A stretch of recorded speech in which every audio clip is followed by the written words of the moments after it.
Pro DIY пэйжийн гараж тоо контентын ээлж дугаараа хүргэж байна. За өнөөдрийнхөө дугаараар таны автомашины замтай газартай ихтлхийтэй цор ганцаар барьцалдж харьцаж явдаг дугуйны талаар ярих болно. За энэхүү контентыг хийх үү байх уу гэж бас нэлээд удаан хугацаанд бодлоо. Учир нь 5 богд доктор зэрэг олон том дагагчтай эсвэл аль хэдийн зах зээл дээр байр суурь олсон компаниуд дугуйны талаар нийтлэл эсвэл бичлэгүүд хийсэн байдаг. Тэгэхээр тэрийг нэг дуурай гааж байгаа юм шиг, хуулаач байгаа юм шиг сэтгэл төрдөг байсан. За хоёр дахь ирэхэд манай улсын дугуйны зах зээлийн дийлэнхийг нь бол ялч хуучин дугуйнууд бол эзэлдэг. Тэр ч утгаараа маш олон хүний аж амьдрал хуучин дугуйны бизнестэй холбогддог. Тэгэхээр өнөөдрийн ярих зүйл маань бол үйлдвэрлэгчийн өгдөг зөвлөгөө болон миний мэддэг мэдлэг тэдгээр хүмүүсийн ашиг сонирхолтой нэлээдгүй зөрчилдөг учраас хийх үү байх уу гэж бас нэлээд удаа эргэлзсэн байгаа. За гурав дахь ирэхэд бол тухайн дугуй ямар улсын зах зээл эсвэл ямар үйлдвэрлэгч үйлдвэрлэснээс хамааруулаад маш олон төрлийн стандарт байдаг. JATMA, DOT, Pro зэрэг олон стандартууд байдаг. Тэгэхээр тэдгээр стандартуудын алийг нь барьж яривал зөв юм болоо гэж бас нэлээд судалсан байгаа. За гэлээ гэхдээ манай пэйжийг дагдаг, лайктарч урам өгдөг 9500 хүний амь нас, эрүүл мэнд, эд хөрөнгийн бүрэн бүтэн байдал ялчгүй автомашины дугуй гэдэг зүйлээс шууд хамаарч байдаг учраас зориг гаргаад хийхээр шийдлээ.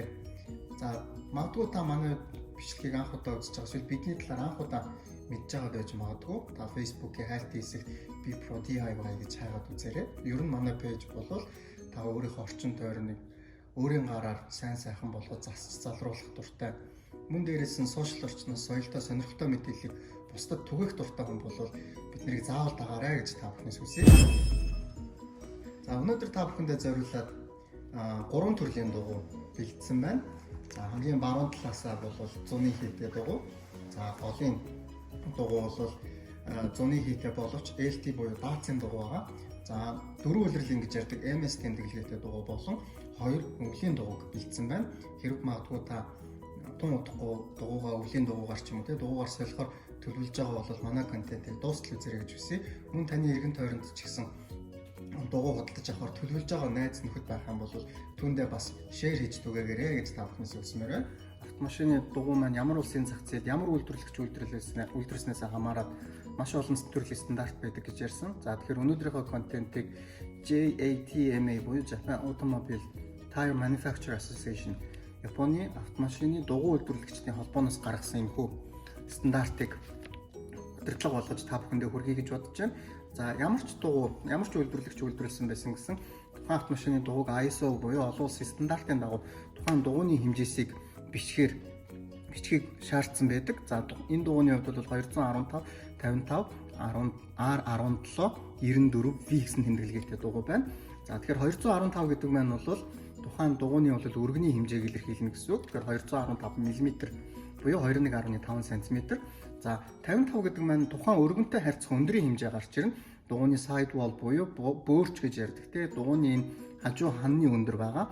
Тэгэхээр 215 мм-ийн 55% гэдэг маань ойролцоогоор 118 мм орчим байх бах. Тэгэхээр тухайн дугуйны өндрийн хэмжээ гарч ирнэ.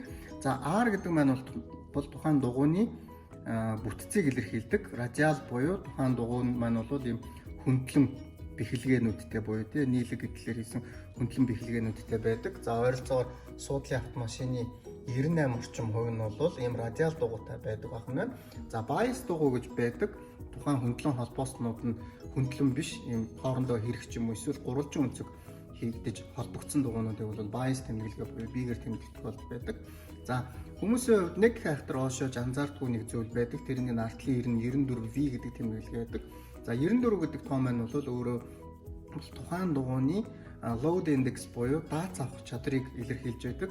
Тэгэхээр 94 гэдэг том маань бол энэ JATMA стандартыг барьж үзэх юм бол ойролцоогоор 670 кг-ын даац авах чадaltaй. За артлын V гэдэг маань бол speed rating буюу хурд тухайн дугуйны хамгийн макс хурд авах хэмжээ байна гэсэн үг. Тэгэхээр V гэдэг тэмдэглэгээ маань бол мөн адилхан стандартын дагуу бол 240 км/цагийн хурдыг илэрхийлж байгаа.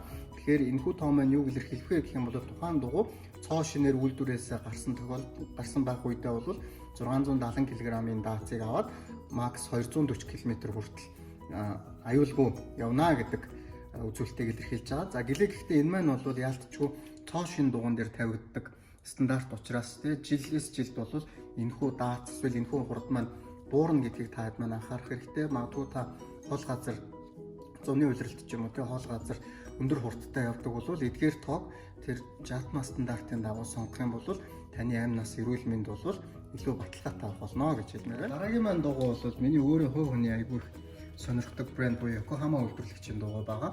За муу адилхан 225 R18 хойтлынхын тоог нь та харж байгаа, таад маань харж байгаа 91W гэсэн тэмдэглэгээ байна. Тэгэхээр энэхүү дугуйны хувьд бол дац авах чадвар нь 615 кг болж буураад харин хурд нь W буюу 270 км/цагийн хурдыг авах. Хурданд төсвөртэй байхаар тэмдэглэгдсэн байна гэсэн үг. Дараагийн бидний автомашины дугуйны сайдволн дээрээс авах чухал мэдээлэл маань бол тухайн дугуйг үйлдвэрлэсэн он сар байдаг. Тэгэхээр энэ дугуйны хувьд бол 4619 гэсэн тэмдэглэгээ байгааг бид бүхэн харж байна. За 19 гэдэг маань бол он, 46 гэдэг маань бол 19 оны 46 дахь 7 хоног буюу ойролцоогоор за нэг 11 сард орчимд үйлдвэрлэгдсэн дугуй юм болов уу гэж бодогдож байна. За дугуй худалдаж авахдаа яалчгүй анзаардаг бидний маань зүйл бол тухайн дугуйны механик гүн байдаг. За худалдан борлуулж байгаа хүмүүс маань бол 70%, 80% ч юм уу те эсвэл арзайсан гэдэг үгнүүдийг хэрэгэлдэг. Тэгэхээр үнэхээр дугуйны эдлэгээ хэдэн хувьтай байгааг тодорхойлохын тулд бол JATMA стандартын дагуу үйлдвэрлэгдсэн дугуй бол ийм бөөрөн дээр ийм гурвалжин тэмдэглэгээтэй байдаг. За тухайн гурвалжин тэмдэглэгийг хөөгөөд харах юм бол дугуйны slip sign буюу энэ товгор хэсэг маань дугуйны хээтэд тэнцсэн тохиолдолд тухайн дугуйг бол огт дугуй хэлбэрээр нь ашиглахыг хориглодог байгаа. За энэхүү дугуйн дээр хэдүүлээ хэдэн хувьтай байгааг одоо юу яаж үзье гэж бодож байна, хэмжиж үзье гэж бодож байна. За тухайн дугуйны товгор хэсэг дээрээс доошоо буулгалаа. За ойролцоогоор 456 буюу тухайн дугуй маань бол аль хэдийн 50% эдлэгээнд хүрчихсэн байгаа дугуй ах нь байна гэсэн үг. За ер нь цоошин дугуй үйлдвэрлэгчээсээ гарахтаа хэдэн миллиметрийн механикийнх нь гүн хэдэн миллиметр байдаг вэ гэж та бүхэн маань сонирхож байж магадгүй. За мэдээж загвар болон өвлийн зуны гэдгээс зориултаас хамааруулаад миллиметрүүд бол янз янз байна. Гэхдээ бол ер нь 9-с 12 мм байхыг бол JATMA стандартын дагуу шаардсан байдаг. За энэхүү дугуй, за энэ дугуйны хувьд бол Datsun буюу LT Light Truck гэдэг тэмдэглэгээтэй дугуй байгаа. За энэ дугуйныхаа хэдүүлээ гүнийг хэмжиж гэж бодож байна.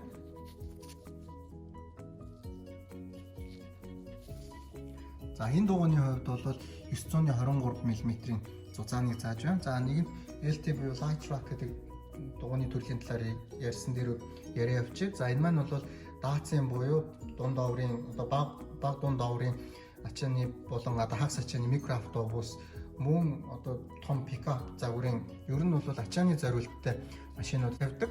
За эдгээр дээр нэг түгээмэл алдаагаар тань юу гэхээр бид нар нэг ялангуяа Pruist-ийн групп дээр их явдаг.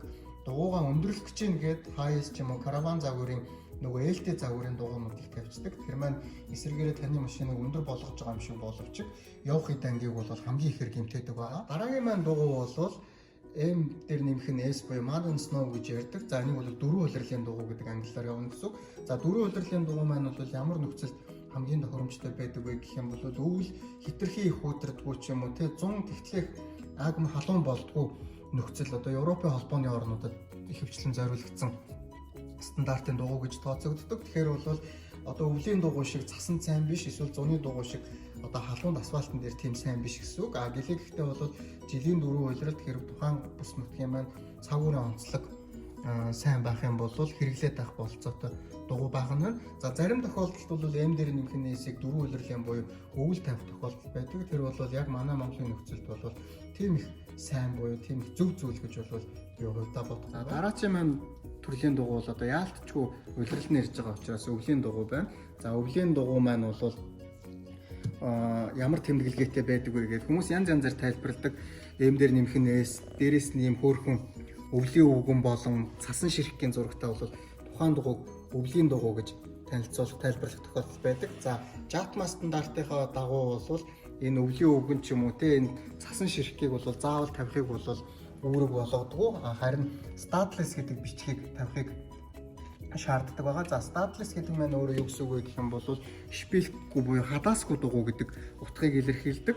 За өвлийн дугуй мэдээж те цасан дээр бол шпилктэй ч юм уу арцгар байх тусмаа бол илүү барьцалтна. Гэлээ гэхдээ шпилктэй дугуй маань бол эсрэгээрээ нөгөө нэг асфальтан дээр барьцалдах чадвар муу. Дээрээс нь тухайн асфальтын дээр өнхрөх үе те асфальтыг их хэмжээгээр гэмтээж тэрнээс үүссэн тоосонцор нь хүний эрүүл мэндэд маш их хортойгоор нөлөөлдөг тул 1990 оны 7 сарын 3-нд шпилттэй дугуйнд шпилттэй дугуйны хэрэглээг хориглох хууль гэж Японы байгаль орчны яамнаас баталсан хууль байдаг. За тухайн хуулийнхаа дагуу бол шпилттэй дугуйг бол 4 сарын 1-ээс 11 сарын 20 хүртэл бол хэрэглэхийг хориглосон. Хэрэг тухайн үед нь тус шпилттэй дугуй хэрэглэх юм бол 100 мянган yen буюу монголоор 2 сая 500 мянган төгрөгийн торгуул ноогдуулдаг байгаа.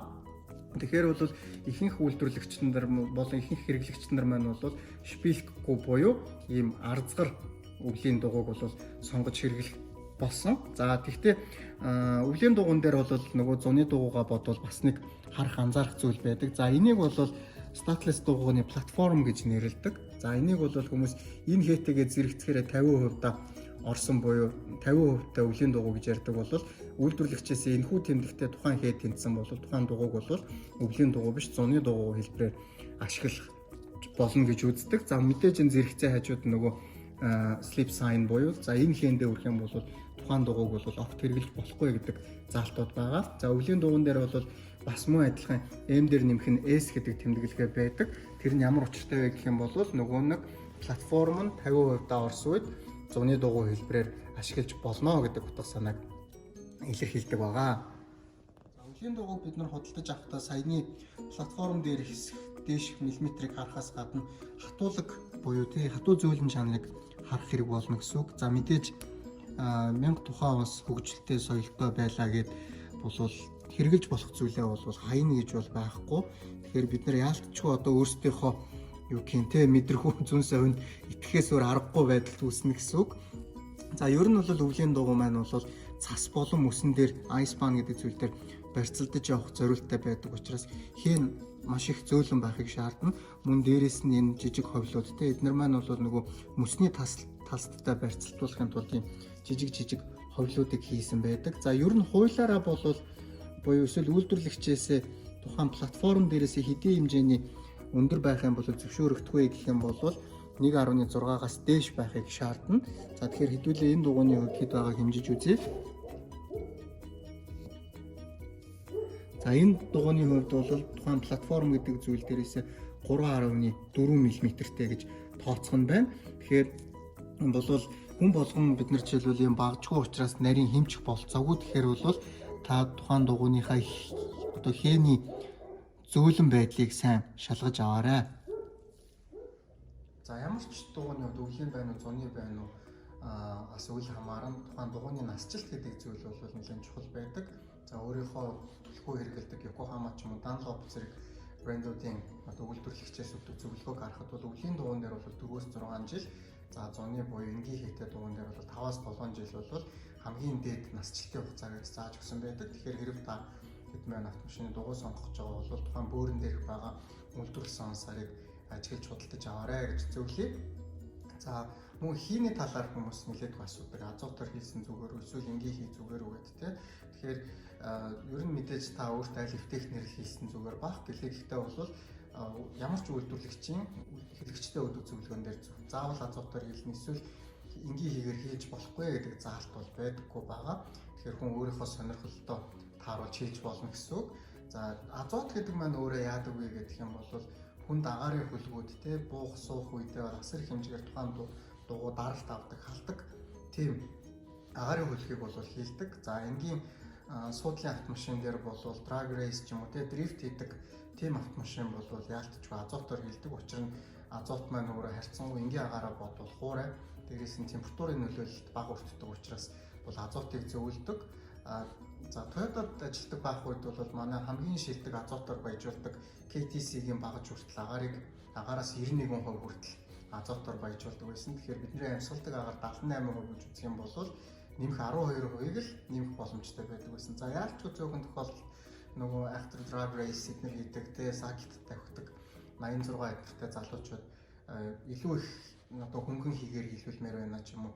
Тэр тохиолдолд бол тусдаа нөгөө азот баяжуулагч компани дуудаж баллонтой азотоор бол хийлүүлдэг байсан. За тэр нь бол 98-аас 99% азотоор баяжуулдаг юм шиг байна лээ. Дээрээс нь та хэд маань дугуй худалдаж авахдаа энэ өвлийг авах ч юм уу эсвэл цай авах зур болно гэсэн тийм жижигхэн бодлоор битээ дугуйгаа сонгож аваарай. Учир нь таны амнаас эрүүл мэнд ч гэсэн тэр хугацаагаар хэмжигдэж болно гэдгийг та хэд санах хэрэгтэй.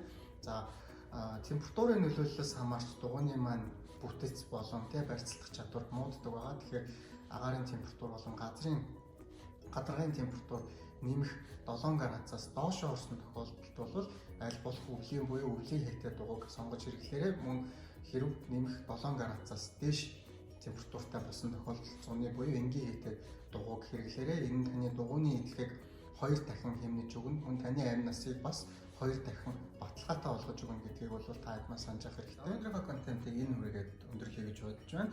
Дуустал нь үзсэн та бүхэндээ маш их баярлалаа. Хэрв танд хэрэгтэй сонирхолтой байж чадсан бол лайк дарж биднийг дэмжээрэй.